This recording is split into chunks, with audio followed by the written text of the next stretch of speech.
Today I have the opportunity to introduce you to Sarah and Gina. Circumstance has them stationed in Cyprus, and that's where they are raising their 3 children. You will hear that there's a bit of audio back and forth issues, so bear with it because it's a great conversation about the hurdles that they had to overcome to create the family that they celebrate now. Welcome to the Becoming Baby Ready podcast, your podcast for queer family planning. My name is Sam, and throughout this podcast, you'll hear me have conversations with professionals who work alongside people who want to start and grow their families, as well as parents of intentionally created families. Everyone I speak to identifies as being part of the 2S LGBTQIA+ community. This is your opportunity to learn answers to questions you didn't even know you had. Welcome, everyone. Today, I have the opportunity and pleasure of introducing you to Sarah and Gina. So welcome to the two of you. And please tell us all about the members of your family. Thank you. I'm Gina. I'm currently serving in the British Army and currently living in Cyprus. I've actually been doing the job for 18 years now. Wow. We've got 3 children, Luna, age 6, Archer, who's 5, and Jet, who's 2 years old. Yeah, just turned. Yeah, I'm Sarah. I am the birth mother of all 3 children. And like Gina said, we're living in Cyprus at the minute, but our IVF and, IUI, IVF, reciprocal, all of it was all concluded in the UK. We moved in and out of Cyprus between sort of postings in between the children. So we first moved out of Cyprus when Luna and Archer were little, went back to the UK, had another round of IVF, Jet arrived, and then at 9 months old, we moved back out to Cyprus. I was in the military. I was in the military for 16 years. That's how me and Gina first met. But obviously, when children came along and the sort of deployability, Gina's job role is a shift pattern. I'm a paramedic, so my shift role is similar. And they wanted to, likely, we would be posted in different parts of the world or different locations. With children in between that, it would just be too difficult. So I made the decision to leave the army. And now I work locum for the military still, but as a locum paramedic. And I also am a lecturer at a university in the UK, and I teach the next generation of paramedics. So Wow. Yeah, so that's how we kind of all fit together. So it's a busy, busy house. No doubt it's a busy house. And so you're teaching in the UK. I assume you're doing that virtually then? Is that you're not having to travel back and forth to do that? I do travel back a little bit. If there's award ceremonies or sort of meetings that are a long weekend, sort of like a CPD meeting, which is a continuing professional development meetings, then I do tend to pop back for those, but they're normally for very short periods. But yeah, mostly I teach undergraduate and postgraduate students, so BSc honours and master's degrees, and that's all done online because these learners are still working full time and have their own family commitments and personal commitments. So it's easy for me to work from home, which is perfect for flexibility with 3 young children. Mm-hmm. Mm-hmm. So you met in the army? Is that you've met there and sort of fell in love and decided, okay, this is it. We're on this road together? Not quite, but yeah. so we met at a mutual friend's barbecue. Neither of us crossed paths whilst we were like serving day to day in the military, so it was more of a social gathering. It was your friend Gina went to Kenya on exercise with a girl that called Tam, and I was in Cyprus with Tam's wife, and so Tam invited Gina to the barbecue, and Sarah invited me to the barbecue, and then we met. Yeah, and there was a little bit of chasing from Gina. Oh, yeah. And eventually I folded. We went on a few dates and the rest is history. Yeah. It feels like forever ago now, like 11 years 11 years ago. Yeah. Oh wow. It goes fast though. Yeah. When we got married 2 years later. And were So, children sort of in the plan right away? Did you talk about that like from the get-go, or was it something that sort of became an evolution once you got married? You thought, oh, okay, well, what a lot of people seem to do is have babies after this point in their life. So should we talk about that? When Gina met me, I was already doing, I'd already had my first appointment to start IVF or fertility treatments as a single parent. I'd sort of been putting off, I wanted to have children. I had a strong maternal instinct from an early age, really, I think.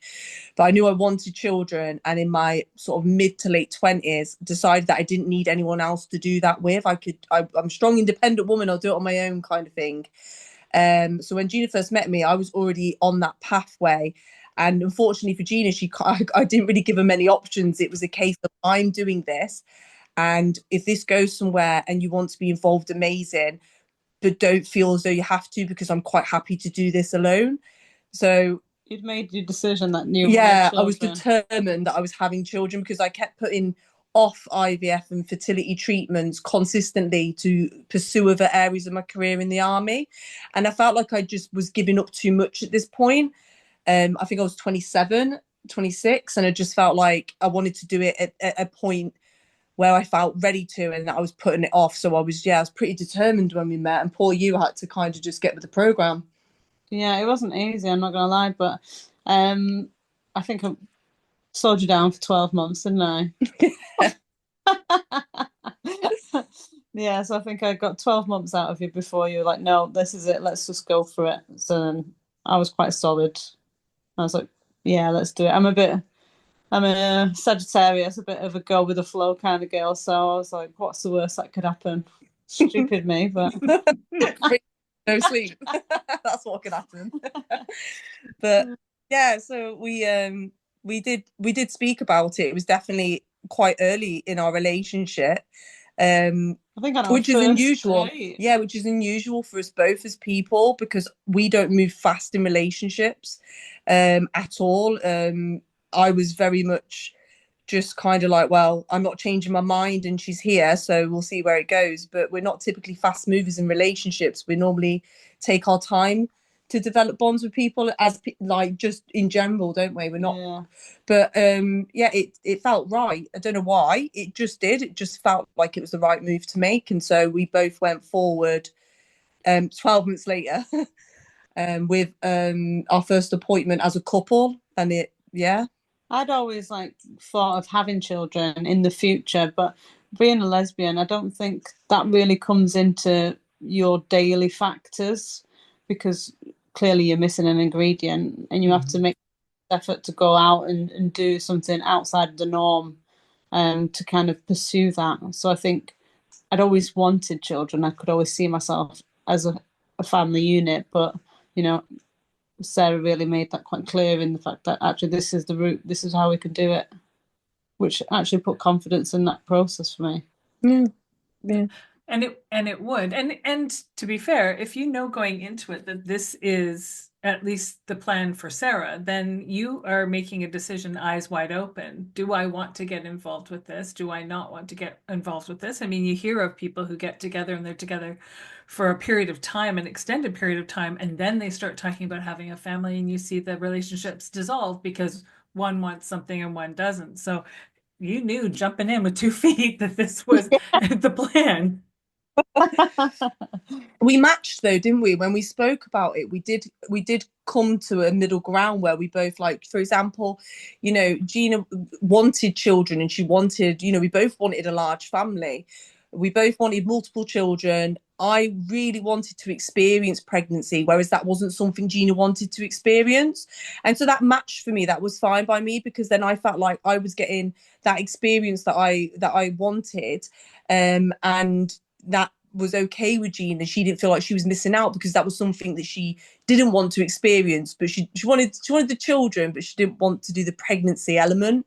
So we aligned really well. We had very similar sort of morals and thought processes. We talked a lot about how we would parent, like all new parents do.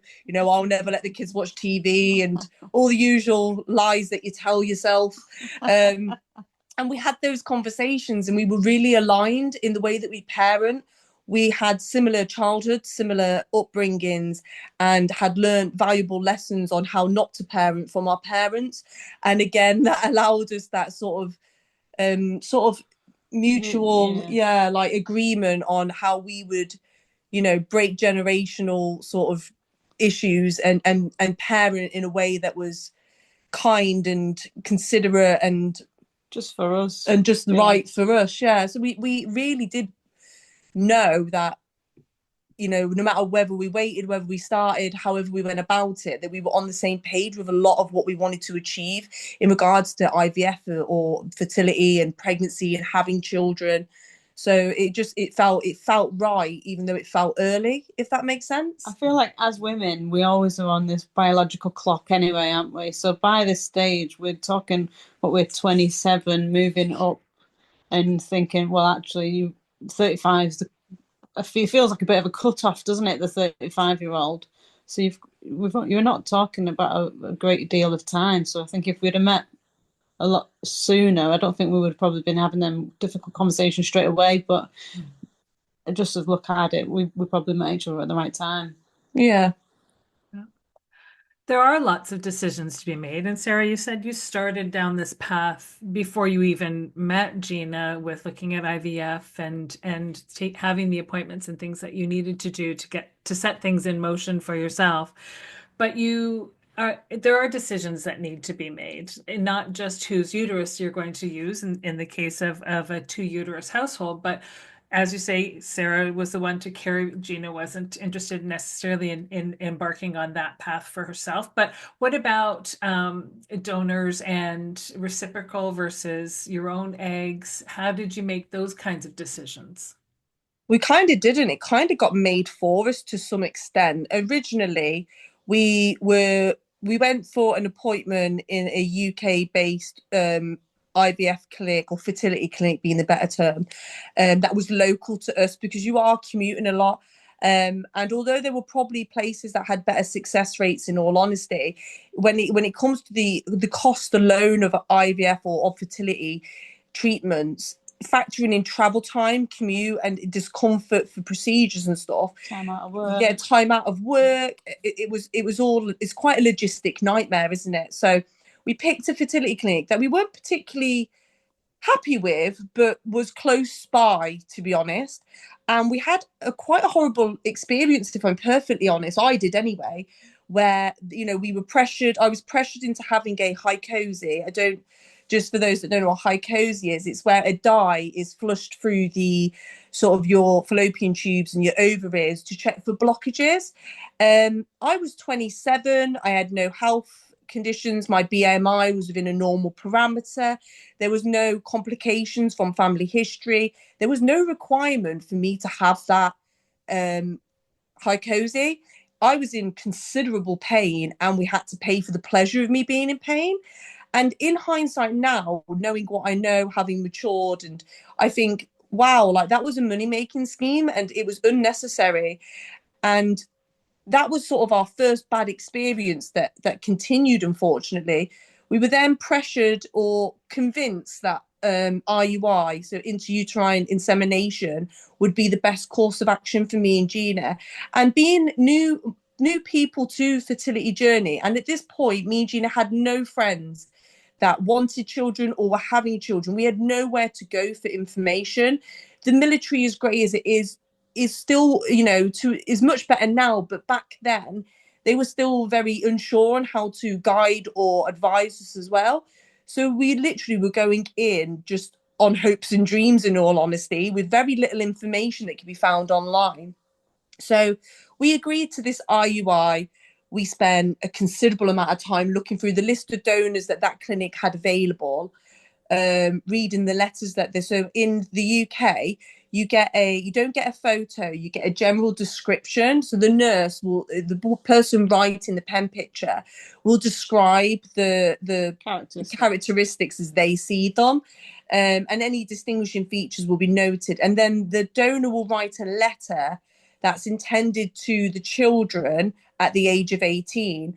So we made a decision that any donor that wrote the word dad or father or anything similar to that, or this is my opportunity to have children, for example, within the letter was an absolute no for us. So we really did scrutinize, and we wanted characteristics that were similar to me and Gina. We're both brunettes. Gina has grey eyes. I have hazel eyes. We wanted similar characteristics to us because we didn't know whether at this point we weren't really thinking of any of like, we didn't know in the future if we would do reciprocal at this point. So we were just doing IUI and just picking the donor that was the closest to me and Gina combined, I suppose. Somewhere in the middle, something that we could both relate to. I mean, I think everyone has their own kind of guide on what they want to do, and just us going in there, all we knew was each other, so we just related that to ourselves. And the reason why we went for the whole father thing, it wasn't because we don't want to avoid them having contact at 18, because that's not what we was thinking. We was just more about, we wanted to have this child and this experience without any kind of idea that there'd be other parents other than us.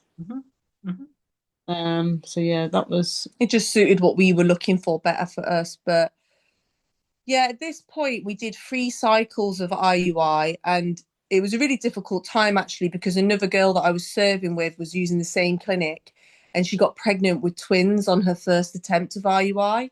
And it's always the case, isn't it? And then all of ours failed, just consistently failed. And then unfortunately they breached confidentiality at the clinic. They had my information on display, and it was at that point on the final IUI that we made the decision that this was too emotionally damaging, I think, at this point for us. Gina had a family member get pregnant accidentally. It felt like everyone around us was having children to spite us, and I know that's not the case, but when you're trapped in that emotional bubble of just feeling like it's an absolute loss of control. And if me and Gina are anything, we're both absolute control freaks. I mean, you can't really be good in the military without being a control freak to some degree, I think. We were really, we liked having that element of control, and we completely lost it, and it really emotionally took its toll on both of us. Yeah, it did. So it was this point we decided that we needed to take a break from fertility treatments, and I wasn't willing to take a break, but I wanted to push forward because I was a determined little cookie. However, Gina pointed out to me that actually I was making myself really unwell. Yeah. It's not just the IUI, it's everything that goes into it. So you're on medication, you're watching what you're eating, you're drinking, your sleep pattern, you're trying to really put your body in like the best possible scenario to kind of to get pregnant ultimately. So it's not just the 5-minute operation, so to speak. It's a long process and a long journey which you don't realize, and you don't feel like you can share that with anybody outside either, because we were very ignorant to the fact of IUI, IVF, etc. until we went through that process. So I can only imagine other people who are not same sex or or not had any sort of fertility issues, to not have any understanding on any of the elements that we were obviously going through. So I said, let's have a break. Sarah actually got an opportunity at work as well, which tied in nicely. And then I said, let's get married at the same time. So it was like a bit of a double whammy, wasn't it? Yeah. A little bit more romantic, really. But that's it in a nutshell what we kind of did. So Sarah went and did a paramedic degree, which happened to be 12 months long. In that time, we got married and moved house. Promoted. Yeah. So it was a lot. In a year, we got a lot done. Yeah, I got my degree. We got a lot done in a year. We went all out. We took that break seriously. And it allowed us to save, because financially it is draining, and we had savings and we used that on the IUI. So in that year where I'm mostly full-time in university, we're not seeing as much of each other because I'm on shift patterns, on placements, studying. That allowed us that space to not be, having those romantic dinners out and stuff, and saving that money. So that enabled us then to be able to put that money aside for any future fertility treatment that we wanted. Because we were starting to run out of savings, and it was becoming quite taxing that way. Yeah, and then we were posted up north in England. We completely changed clinics, and we did a lot of research then into success rates, because we felt that's what we needed to do. Peace of mind and confidence. Yeah, we just thought, as Sarah says, we are a bit control freaks, and we thought, what can we control here? We can control where we go. We can control to a degree the environment, and if we're going to be paying, we may as well pay for the best, and that's kind of the way we was thinking. So we did that, and actually we had a really although it wasn't a successful story, we had a really nice experience. The experience was good. It's just the outcome wasn't particularly great. So we ended up having multiple failed cycles. At this point, we were getting embryo collections from me at the time and Gina. But my embryos, it turned out that I had an undiagnosed infertility problem, which I wasn't aware of. And this is where it all got a bit,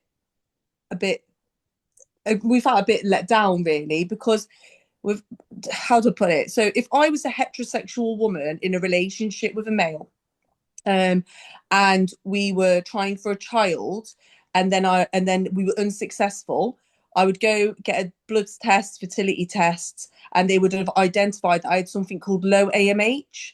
Mm-hmm. So I was producing a lot of embryos, and the quality of the embryos wasn't particularly great, which basically means that I'm probably going to go through an early menopause as well. So that would have been picked up had I been heterosexual, but because I'm not, it wasn't picked up. They didn't check for it. Although they checked my tubes and ovaries, they didn't feel the need to actually check the basic blood test stuff. So the loophole in the UK was that if you paid for any element of private fertility treatment, you were then exempt support from the NHS funding. Mm-hmm. So if I'd been heterosexual, I would have got free IVF. But because I'm in a same-sex relationship, and the only way we could find out was by doing IUI, which classes as a fertility treatment privately paid for, we were now exempt support, which made us angry. In all honesty. And this has changed in the last 2 years. I've spoken to other same-sex couples that have reached out to me and Gina, and it has changed. But at that time, I just felt completely robbed of like the fact that not only is it more difficult and more stressful for same-sex couples, that to top it off, I was being denied the same right as other females despite a fertility problem. And it was a sense of loss of my womanhood as well. I felt like, I'd wasted money by doing the IUI, I'd let Gina down, and you spiral mentally into this blame of, I can't do the one thing I should be able to do as a woman. And I thought horrible things about myself, and I punished myself. This is punishment for all the wrongdoings I've done in life. And I really spiraled. So I went through a really dark period, and I was quite fortunate that because I was still in the military gave me mental health support. And I was supported by obviously Gina. But again, we hadn't really told people because we learned our lesson from sharing our IUI journey and then having to constantly tell people that we still weren't pregnant and it still hadn't worked. So we learned our lesson when we started IVF, and we told nobody. So Gina's feeling low and I'm feeling low, and we've only got each other to talk to. So I'm making Gina feel worse and Gina's making me feel worse. So it felt like we were trapped in this little depressive bubble of hopelessness at some point. Mm-hmm. It was difficult. It was a really dark time for us with the failed attempts and I think the failed collections. It lasted 2 years. It was the longest 2 years. And we really did get to a point where we were ready to give up. I was ready to give up, and that's saying something because of the two of us, I'm the most determined and stubborn once I've set a decision. I'm the more optimist, so I was like, come on, let's do it. Let's pick ourselves up, let's get out and let's do it. And we was getting some good advice actually from the doctor who was doing our surgery, and he kept on saying, we can't obviously change you two, but we can change this, which is the donor. So get a new donor every time, do this, do that. And I felt that was promising. Yeah, he told us to ring up. So we used London Sperm Bank at this clinic, And he told us to ring the sperm bank, because they give you an app on your phone and you select your donor through an application on your phone. And he said, don't do that. Ring them up and say, I want these features and I want a donor who's already had live births, because you know then that that donor has been successful. And ultimately, the donor that we use, which is the donor that's responsible for the three not quite angels upstairs, is in fact, we were family number 8 for his live births. So he was considered a very good donor. Mm-hmm. And he absolutely had, and it was like fate, because he had all the attributes we were looking for. Although we always joke, because our children are blonde hair, blue eyed, and the donor we selected is black hair, green eyed. So we always say that they swapped it out for someone, they mixed it up, or they've accidentally picked up the wrong one. But because our children are the polar opposite of everything that we look for. But the donor also, he was very academic, a bit of an entrepreneur, really strived in his education. He had PhDs. He was super clever and super driven. And he basically said that he doesn't want children because he wants to focus on how he can change the world. And we loved that. That was like, that is definitely, we're into that. So he was perfect, that donor, for us. And we did exactly what the doctor said. And we ended up having some embryos from me. Gina had a successful collection. And I think the doctor, he'd got to know, obviously he's had 2 years of me and Gina in tears at points in his office. And we said to him, you've got all these embryos now of me and Gina's. He had some collections from me, embryos left from me, embryos left from Gina. Obviously, Gina had more numbers than I did because of my low AMH and the problems that I had. But we said to him, don't tell us the gradings, don't tell us anything. Put in the best 2 embryos. We don't care whether they're mine or Gina's. Don't tell us. And we felt like that gave us like that. We don't know if it's reciprocal or not, but it is and it isn't. It's a bit of both. Mm-hmm. But we want to know. It was kind of like, you know what? It's us. That is us. Either way, it's us. And that felt right, didn't it? Yeah. Yeah, it did. Hold on for just a moment. We'll be right back. You know about babyREADY because you're listening to this podcast, so you know that we are all about queer family planning and helping you have the family of your dreams. But did you know that we don't abandon you once your baby arrives? We actually offer parenting coaching as well, and that's not just for the newborn phase, although we are there for that, but it's through toddlerhood and young children, tweens, and even through the teen years. When you need someone unbiased to lend an ear so that they can hear where your struggles truly are and help you come up with a path and a plan that feels truly right for you and your individual family, don't hesitate to reach out. We are always happy to be there for you. Visit us at www.babyready.info for more information. And that resulted in the first full-term pregnancy. Yeah. Yeah, which in itself was also a nightmare. we've had the oh god, it sounds like a bad story to a degree, but obviously with a positive outcome. But I think because so essentially when we found the pregnancy test was positive, you lied to me and made me cry. Well, I had a little bit of a joke with Sarah because that's just the way I am, because I like to keep it a bit light-hearted. At this point, we'd gone through that many unsuccessful pregnancies that Sarah just decided to pee on a stick, essentially, leave it in the bathroom and say, go and have a look at that in 2 minutes. I couldn't face looking at one more negative. I got to a point where I just could not see one more line. Yep. So obviously I went into the bathroom and saw that it was positive, but I put my brave face on, walked outside, and I was like, it's unsuccessful. I broke down. I was in tears. I was like, I'm only joking. And it was the closest Gina's been to death. But how relieved was if I had energy to dig a hole in the garden, she would have been in it. I could have killed her. Yeah, so just trying to keep it light-hearted. There's nothing light-hearted about it.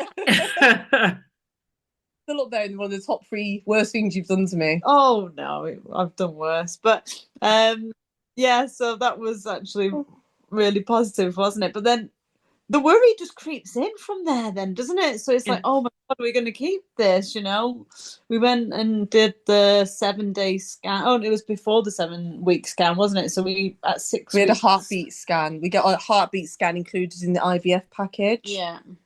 Yeah, to confirm. So when we get you wait 14 days, you get the confirmed, because we tested a bit early. That was day 14. We always test early. It's like I don't know if other couples do this, but you can't help it. Mm-hmm. And with this particular pregnancy where Luna was conceived, I'd been testing early the whole time and it was constantly negative. And it was day 14 that the test turned positive. So I truly just thought, if it's not caught by day 11 post-transfer, there's no way I'm pregnant. So when Gina did that, that's why I was ready to kill her. But yeah, so we went for the heartbeat scan, which is the second confirmation of pregnancy, and found out at that point that we had 2 heartbeats. Okay. Which then led to heavy bleeding shortly afterwards. Oh. So then I was in ED, in pools of blood, crying my eyes out, absolutely devastated that in my mind I've lost this pregnancy. And we went into the early pregnancy unit and found out that the second heartbeat had basically collapsed. The embryo had collapsed. The heartbeat was no longer there, but the other embryo seemed to be continuing. So we had to sort of sit on this tightrope of hope, really, for weeks and weeks and weeks, waiting to see, because the hospital were honest and they said, look, normally in it's called vanishing twin syndrome, apparently. In vanishing twin syndrome, typically the whole pregnancy is lost rather than just half a pregnancy. So we were really just expecting the worst. Right. So when we got a 12-week scan and there she was still sat there, like, the feeling was unexplainable for us.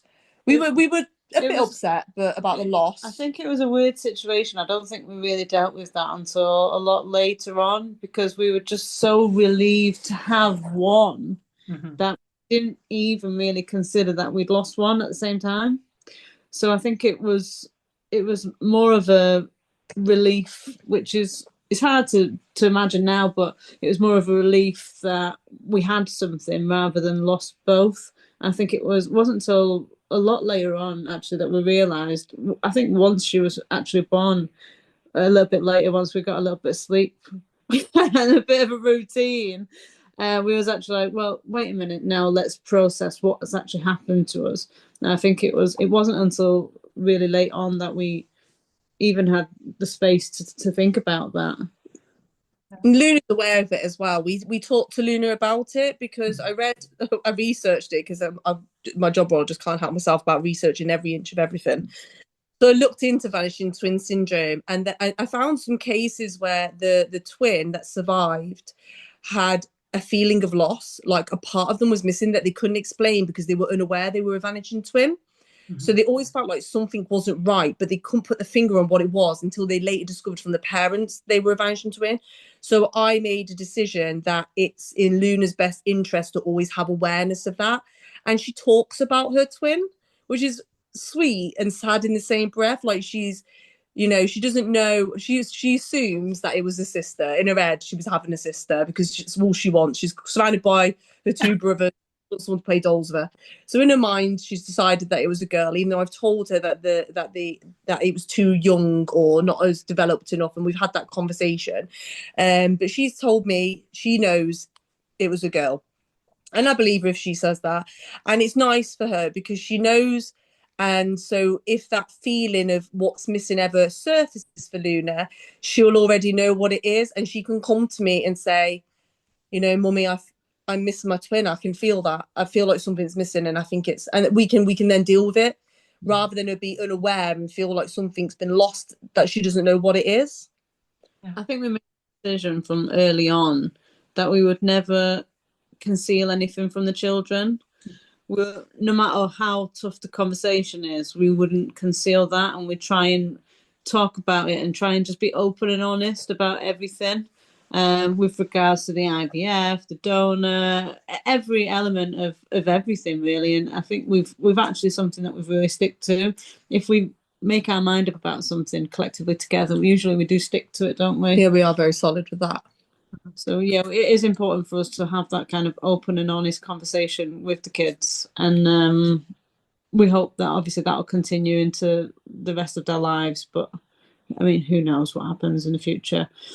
Another point I would like to bring up actually is one of the other reasons that we decided to ask the doctor not to tell us about whose embryo it was because generationally, I think this is that like our parents, there was very much like, I wonder who the child will look like.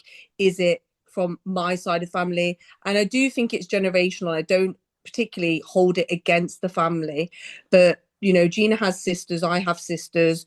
Girl, you know, unfortunately, like sisters being typical sisters sometimes don't think before we speak. And so we deliberately, if we don't know, we can't lie to people about it, if that makes sense. And because I'm a really awful liar. So they would read it straight off my face. Like I would be obvious, oh no, it's definitely my embryo or it's definitely Gina's. They'd know straight away I'm a liar. Because I just can't lie for love nor money. So we just decided that if we don't know, they can't know. And then we thought that we'd avoid the typical comments, or, you know, they've got, you know, Gina's hands, Gina's head, or Sarah's feet, or whatever it is. It did not stop it, but it made us feel that a little bit warm and fuzzy that we could, you know, retaliate that with, well, actually, she's just got lunar feet because we don't know where the embryos come from. What we do know is that she's ours, and it gave us that ammo to do that. But it was really difficult because a lot of people, and it's something that more Gina's really struggled with, and we've had doctors say it to us, doctors that I work alongside as well, say, you know, in appointments, and Gina had to correct me for this as well. You know, we had a doctor sit us down and say, okay, so who's the mom? And we were like, oh, we both are. She know, but who's the real mom? And I answered it and I went, oh, I'm the birth mom, not hearing the bit before that she put. And afterwards, Gina then pulled me aside and said, that really hurt. She goes, that she said, you're the real mom, like I'm less. And the fact that you didn't pick up on it hurt. And I had to really start to relook at and hear people better and be more aware, because I knew what she meant and that it probably wasn't out of, you know, nastiness in any way. But actually, if I don't educate and we don't educate and correct those doctors, that's going to continue for other parents. And we've sort of like now, as a result of Gina highlighting and us having that conversation, the school my children are currently at have on forms persistently mother father, and I'm so bored of telling them, emailing them, crossing it out and putting parent one and parent two. But back then I wouldn't have done that. I'd just put cross and a mother and wouldn't have educated. And like looking at it from Gina's perspective and having those conversations that need to be had, actually we are, you know, I'm just, because I gave birth to the child, I mean realistically it could be Gina's embryo and actually I'm just a surrogate. So you could look at it so many different ways, regardless that our children, there is no real mum. There is mum and mama, the end. And so like we've had to really take strides forward to like try and educate the people around us. Friends still to this day say things just like, do you know who the father is? No, I don't. We have a donor.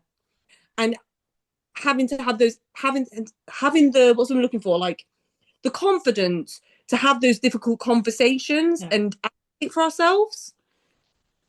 We know that it's not malicious. You're correct in that. Isn't sometimes it is just a slip of the tongue, and you know it does feel offensive, but I think we're kind of in the mindset of, you know, our friends, you know, people, professionals. I don't think they would deliberately go out of the way to offend us, but you know, that education piece I think is really, really key, because you know, I've said things in passing that may have offended people, and you don't know until someone highlights it and points it out to you. And you know, simple wording, it does go a long way, I think.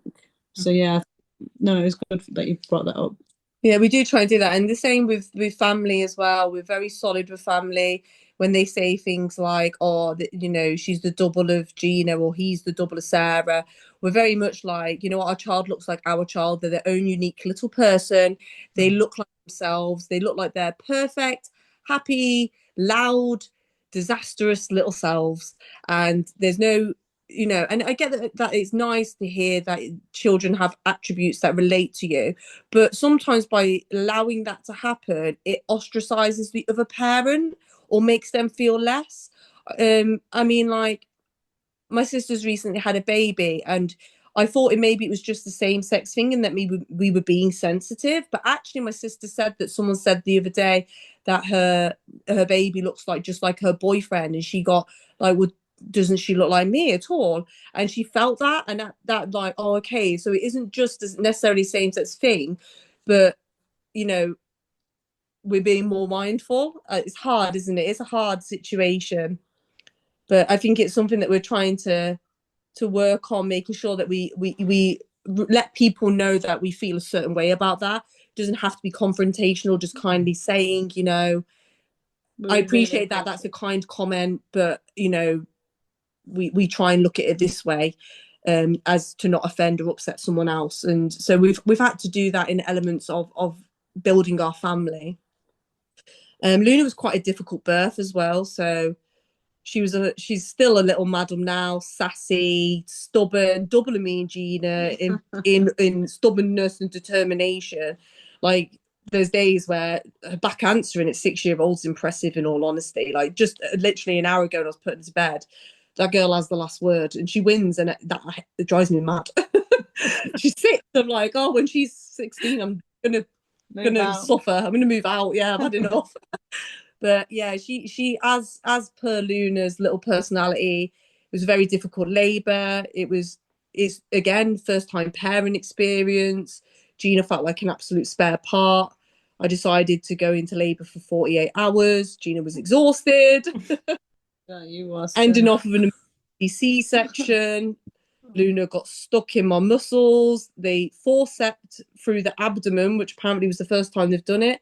A red buzzer was hit. I was convinced I'd had CPR at one point because I was in and out of consciousness. Yeah, so it was quite. It took you a bit to recover from that, actually. That was quite the birth, that one, wasn't it? Typical of my daughter making an entrance. But yeah, the world changed. It was better for Luna. The world is better for Luna. She is going to be a force. You went into your labour with a plan. I think that's what was the problem. Mm-hmm. So saying, I want this, and that went out the window. This went out. Yeah, exactly. I was determined I was having no pain relief. I'm doing it with no pain relief. And then I was like, give me anything, I'll take it. So we never really crossed that bridge on saying what kind of pain relief you wanted, because you were so adamant that you didn't want any. So then when she was obviously in not a well, I was expecting to be in labour for 2 days. I know. And then when you wasn't in a fit state, I had no idea. I was like, just give her anything she wants. And she's like, well, why did you let me have this? I was like, you could have had anything. I would have given you morphine probably if they were offered it. Yeah, we had some really good stories from the birth, didn't we? Yeah, some funny ones. And were the subsequent 2 births, did you just plan a cesarean for both of them, or did you? Yeah, because Luna was a non-progression in labour, and Archer was so close. So Archer's IVF journey was a bit different. We thought, because Luna took 3 years, that we were going to have a similar journey, if I'm honest. And so I was exclusively breastfeeding Luna. I was very proud of myself for achieving that and for working my little butt off to not give up when I wanted to. However, in order to have future IVF, I needed to have a period. So I stopped breastfeeding Luna at about 7 months, and I was really fortunate because my period just come straight back. And so literally off that first period, we went for an IVF cycle, determined that if it was going to take 3 years, we were starting now. We didn't catch. We did not get pregnant. I've never caught pregnant first time. Well, I did eventually. But, you know, again, it was a 2 embryo transfer. I had Luna at 31, so Archer was born at 33. So I had 2 embryos transferred, and I started really early, really thinking, genuinely believed it'd be another 2-3 years. And we got pregnant on the 2nd cycle of IVF we did. And Luna, so there's a 16-month age gap between Luna and Archer. So when Archer was born, Luna was still in nappies and not walking. So it was hard. It was worth it because they're so close. It's so lovely now. But back then, what were we thinking? But we truly believed that with all our fertility issues, that it was just going to be another nightmare. So because of the close age gap, I would have had a VBAC, vaginal birth after cesarean, for those that don't know. I would have done that, but just because it was so close and I had the emergency C-section, I was at a very increased risk of rupturing, and it just wasn't worth it, the risk. And actually, knowing now what we know about Archer's birth, I'm very lucky that I didn't try VBAC, because I probably wouldn't be here. Oh. So went for an elective section with Archer, luckily, because I probably wouldn't have survived a normal labour. Yeah, you are. Well, we've gone into the planned cesarean, and you had an internal bleed, didn't you? And they couldn't locate it, so I had a huge postpartum hemorrhage, and I lost consciousness. So I got no skin to skin, none of the things that I wanted from the birth, and it was similar to Luna's birth story. Really, I didn't get a lot of what I wanted because of how sort of difficult and the emergency element of it. And the same happened with Archer, because I literally lost consciousness and I was being 5-minute monitoring. So Gina was there clutching a newborn. My sister had Luna for us, just thinking I might end up parenting on my own, because the surgeons were in and out. They were going to take me back into theatre. They couldn't work out where I was bleeding from. It was a very sort of strange one. I don't remember any of it. No. I was having the best nap of my life. Yeah, 6-hour nap it was. So they wouldn't move us out onto the maternity ward. We was in our own kind of private area with the checks going on periodically, and then thankfully you just woke up and said, "Go and get me a McDonald's," and I was like, "What? I'm starving. Go and get me a McDonald's." I was just like, "Oh my God, hallelujah, you're alive." Yeah. I'll go whatever you want. I think we had everything. That was because with Archer as well, we had the surgeon's assistant, I think the ODP, I'm not sure if it was a nurse or an ODP, was transgender. Mm. And when she went above and beyond for us, like she moved into our room, she loved us. She was like, she probably hadn't seen many of the LGBTQI sort of situation in the hospital, so she really took a shine into our family, and she was just really checking in on us, which made Gina feel a bit warm and fuzzier. Yeah, she was lovely. And that's how Archer entered the world dramatically and remains the little fireball that he was then. Also a character. And then with Jet, with the third one, we moved to Cyprus with just a Luna and Archer. And when you're out in Cyprus, IVF's not really an option. It is, but it's not for us because we had so many embryos. So our friends have had IVF in Cyprus, and it's been very successful for them. But we had a lot of embryos because we had 2 lots of collections, and they were in the UK. And to pay for them to be flown out, and then the risk associated with them degrading wasn't worth it at the time. We just didn't know if we were going to continue with having more children or not. Because we had such a tight age gap, and we were busy. Yeah. Stressed. We just kind of enjoyed that 2-year gap, didn't we, really, out here? And I was done. I was happy. I've got a boy, I've got a girl, they're happy, healthy. I had quite a traumatic birth with Archer, but Gina had other plans, didn't you, Gina? Yeah, I really wanted. Do you know what? I wanted another boy, and the reason why I wanted another boy is because, Luna's got me and Sarah when she's growing up for all them questions that, she wants to explore and speak to about another girl. And I just felt like, although I couldn't obviously foresee that we was going to get another boy, I was really quite determined. And actually, I've been really good at predicting the genders of the children, which is... Yeah, she is good. Really, I might have to go into the business one day once I retire. But yeah, I wanted another boy, and that was the thing. I wanted Archer to have somebody other than me and Sarah that he could go and talk to about boy troubles, girls and boy, whatever he wanted to speak to. I didn't want to obviously converse with his mothers. Yeah, with we've got a lot of males in either side of our family, mostly married in, because I've got 3 sisters. Gina's got 2 sisters. It's very female dominated, our families. So there's only in-laws like married in, and So we didn't really have that male presence for our little one. We have got male presence, but it's just not consistent. And I think that's what I kind of wanted, because it takes, for a child or a man, whatever he's going to grow into, you know, when he's got them questions, it takes trust to a formation of trust to kind of open up. And I just really wanted a boy for him. So that was my thought process. She did this very cleverly, though. She took me to parties and social gatherings where I didn't know people, and she'd sit me directly in a circle of people with 3 children or more, or that were pregnant. She did this, Sam, consistently for a year. 1 whole year. She have another baby, and placed me around pregnant women or families with 3 children or more, telling me, and they were all really keen to tell me about how amazing it was. They're liars. They lied to my face. They were all lying to me, telling me how much free time they have, even with 3 or 4 children. Liars.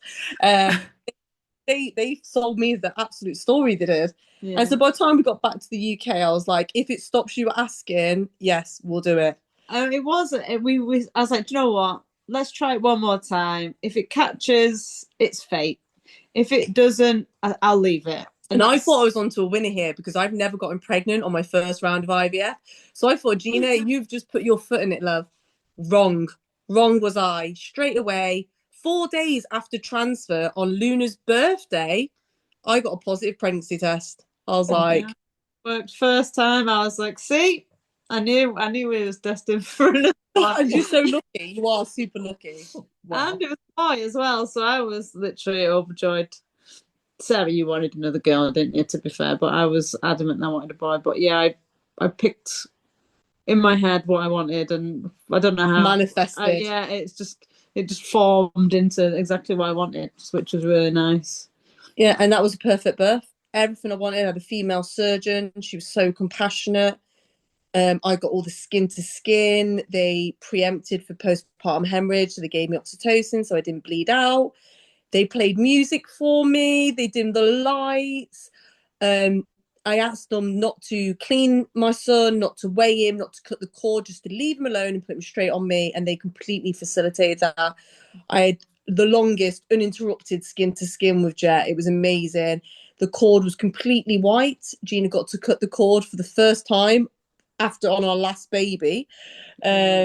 It was absolute perfection. I could not have asked for anything more from that team.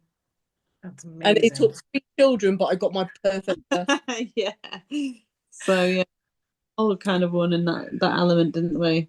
And then it wasn't long after actually Jet was born that I decided that we should probably give up having more children. Against me. I wanted 4. I said 2 or 4. I like an even number. I wasn't opposed to the 4th child, but you know, I think once you have a little bit of a break from IVF, you kind of forget all the negatives and just see the positive, i.e., the child in your arms. You know, that is the ultimate positive. Whereas you forget about the worries from the egg transfer, from, you know, are we going to keep this? What's going to happen? You know, everyone's on eggshells. You've got children already, so you're already limited. So I was trying to, you know, do the heavy lifting. You know, your bond with the children was diminished a little bit because you couldn't obviously pick them up and throw them around because they're only still young. You know, there's so many elements and so many factors that I just thought, you know what? Let's just enjoy what we have. We've got 3 beautiful children, you know, who are really healthy. We are so blessed. And let's just quit while we're ahead. I'm still punishing her for this. And I got Sarah at a bit of a vulnerable moment because, you know, we were both feeling that kind of way, weren't we? And I rang up the clinic and I destroyed the embryos. Oh. 9 embryos. It was 9 potential little us. It was a joint decision at that time. Sarah does regret it. I don't regret it. But the reason why I did that is because there's no going back from that. That's a final act. And, you know, we're not going to be able to recreate that. We're definitely not going to go through another egg collection. You know, like that's definitely not what we're going to do. And we both came to that idea that, you know, if we do want to extend the family in the future, we would look at adoption. And it was something that we considered. We started the process before we had Jet. We wanted to do a sibling adoption. So we wanted to take a sibling set because they're so much harder to place. Because of the backlog from COVID and all the dramas that were associated with COVID in the UK, they weren't placing children. They were keeping them with the families. And that was kind of like the last piece that pushed me into the third child that Gina had been pecking me for a year. And we said, well, you know, the option to have our fourth is still there through adoption, and we can still offer a child a really nice home. And we can make sure that when we're ready to do this and move to this stage, we're in the right place to give that child exactly what they need. And I think that, like, we've been very, you know, sort of planning well around that. We were crisis foster carers for a period of time, and you know, that process, so we're familiar, so it's not too scary to us to go through that adoption process. So I do think it's still an open option for a fourth child to join the family. Not at this moment in time, because we've got, you know, a lot of children under the age of 5 still going on. But when that time is right, I'm looking forward to welcoming a child that, you know, we can bring into the family at the right time to fit our family. I think it'll be nice. I do regret the decision because I did always want 4 children, 2 or 4. But at the same time, I say I regret it and I wind Gina up about it. But I can't have any more children. The surgeon told me after Jet that, you know, it would be very dangerous to my body at this point. And I don't want Gina to do something that she's uncomfortable with. So I respect that, you know, she's a great mother to our children. You know, you don't have to give birth to a baby to, I mean, I always joke and all our friends around us always laugh at this, but our children always go through the stage where they only want me. But the minute I start breastfeeding, the traitors are all for Gina. It drives me mad. And I always say to our friends when it's happening, when like my youngest is going, mama, mama, and won't come to me, only wants his mama. I always say, what a traitor. I carried you. I gave you life. You ruined my body on your way out. I breastfed you for like a year. And then who do you want? Mama. Mama didn't do anything. She just held my hand. You're such a traitor. And I always wind up and crack jokes about it. But like, you know, it's good that I think that I know now I'm near 40, actually having a child myself and putting risk on myself so close to 40 is very dangerous. Expecting Gina to do something she's uncomfortable with is not fair to her. And I think we've made the right she made the right decision for us. That's sometimes what I just hate admitting that. I hate admitting that. So always make it. I regret it. You backed me into a corner. You caught me when I was weak. I can edit that out if you need me to.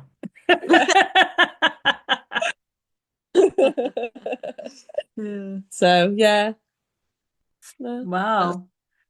I'm conscious of the time and I will let you go, but I want to first ask both of you to tell me, because I respect that your children are keeping you on your toes at all times. But there is a glimmer of fun and love in all of it. And I see that in the twinkle in your eyes as you talk about your children. What is your favorite part of parenting your children? Oh, let Gina go first. Oh, look at me on the spot. Do you know what? It's always easy to be in the moment and kind of that daily grind of, you know, the whole caregiving scenario, but actually the fulfillment, the joy that they actually bring to your everyday is something that you can't really put on out into words. You know, I've been away. My job, I go away quite regularly, just for weeks or whatever, and I don't feel comfortable now in silence, which is really strange. You know, I like a hectic. I like asking how's your day been, what's going on, just the usual things, the cuddles. You know, whilst we both joke about, you know, not having any time to ourselves. Actually, when we do have time to ourselves, we hate it. Yeah, all we talk about is the children. You know, what they're doing. Like the idea of being able to give them, you know, a future, see how they're going to be growing, seeing what what personalities they come out, what's going on. We're looking forward to being grandparents, you know, like there's so many good things to come out of it. And actually, as grandparents without children and grandchildren, I don't actually know what we would do you? We'd have to talk to each other and to like each other. We'd run out a series on Netflix. But yeah, I mean, we love the baby bubble, don't we? The baby bubble. Oh, you know the scrunch, that newborn scrunch that they get where they just tuck into your chest. Oh, I could live for that. I loved breastfeeding. I loved breastfeeding my babies. I really, really thrived on that. I loved it. I loved that I was the one thing they want, even though it was just like a milk to them. I was just like the mum that mooed in the house. I didn't care. The little eyes, they see me, and their little face are like, oh. But on a fun, I'm going to pick a funny one because you went serious. I'm going to go funny. So, because we're very British Army, and there's a lot of terminology that we use in the house, our children pick up on our terminology. So a normal child would say, you'd call your child from upstairs, you know, Luna, come upstairs, and they would say, yeah, I'm on my way. Our children don't. They go, incoming, I'm incoming. And when my son got his birthday presents, my youngest, he's just turned 2, we had his birthday presents downstairs for him in the morning. And I told the children that, you know, they can't touch them or open them for him, just to let him pick. He's old enough. Let him pick which one he wants, and then they can help him with it. And I heard Luna say, oh, which one is he eyeballing? I was like, oh my God. It's like those little army terms are like slowly creeping through, and it always makes me laugh, but they like listen to the sort of armyisms that we do, and they picked up on it. And I think, imagine what teachers think when the teacher says, Luna, you coming? Yeah, I'm incoming. ETA 5 minutes. I love that. So yeah, I'll go for a funny one. Yeah. We actually didn't tell anyone. I just remember we didn't tell anyone when Jet was born. Oh, that's a really good one. Yeah, we didn't. We hid it. We did a baby reveal. Family. We told them the date was a week before, so I lied and told them. Yeah, so I didn't do it. My 12-week release of when I was pregnant was actually at like 16 weeks. So Jet had been, we gave birth.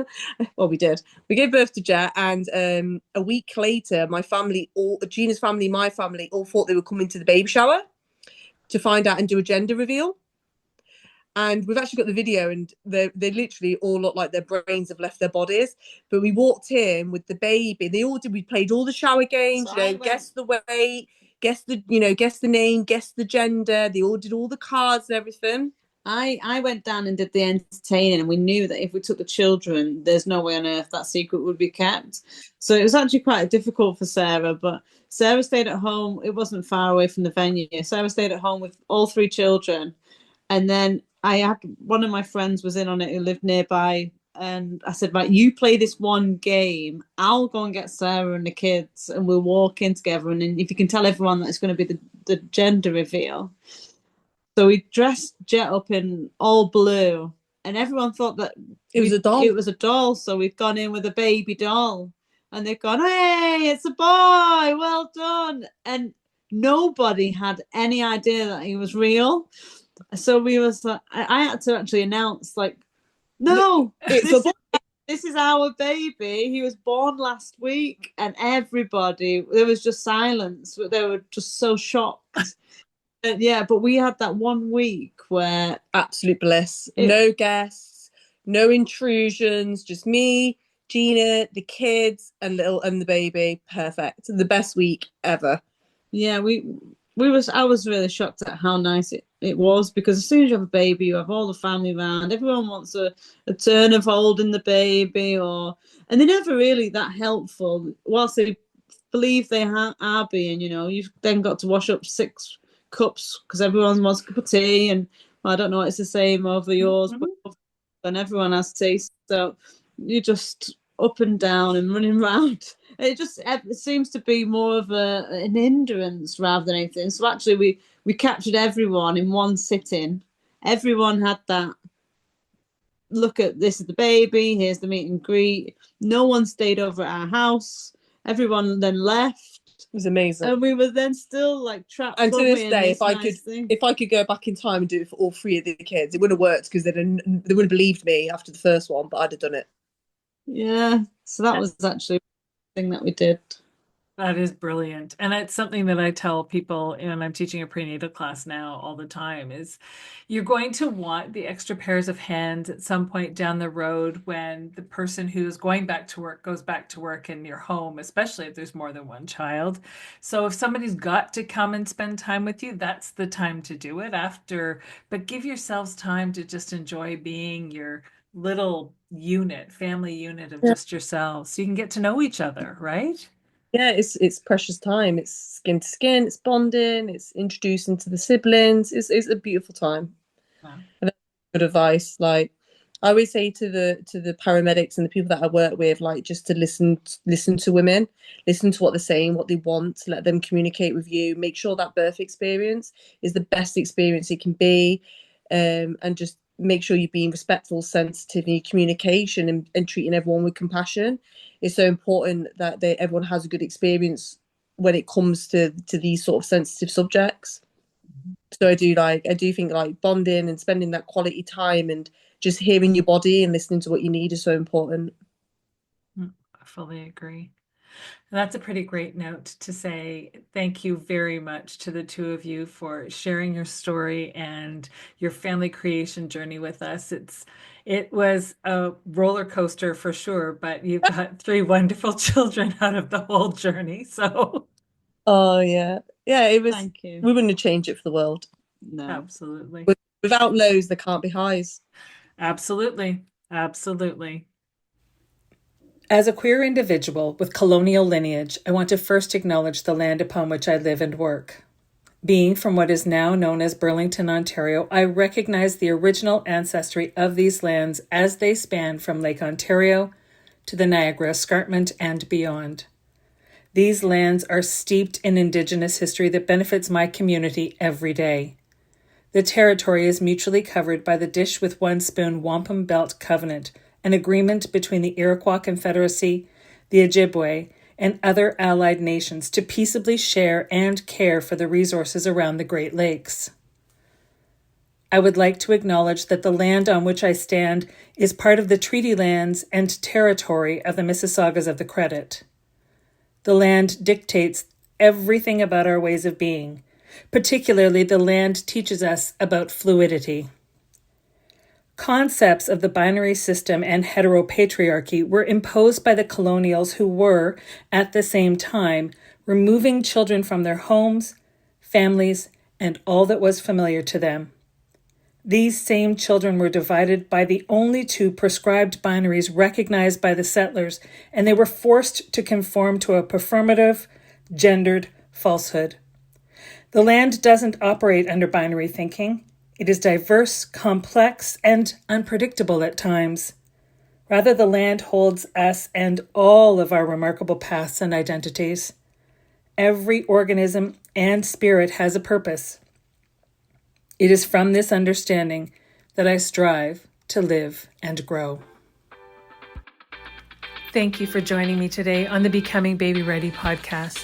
If you have a story that you'd like to share, or you know someone who might, if you're a professional who works in the capacity of helping people start and grow their families, and you identify as being a part of the 2S LGBTQIA plus community yourself, then please don't hesitate to reach out. We always have room for more stories to share, and there's always more learning to do.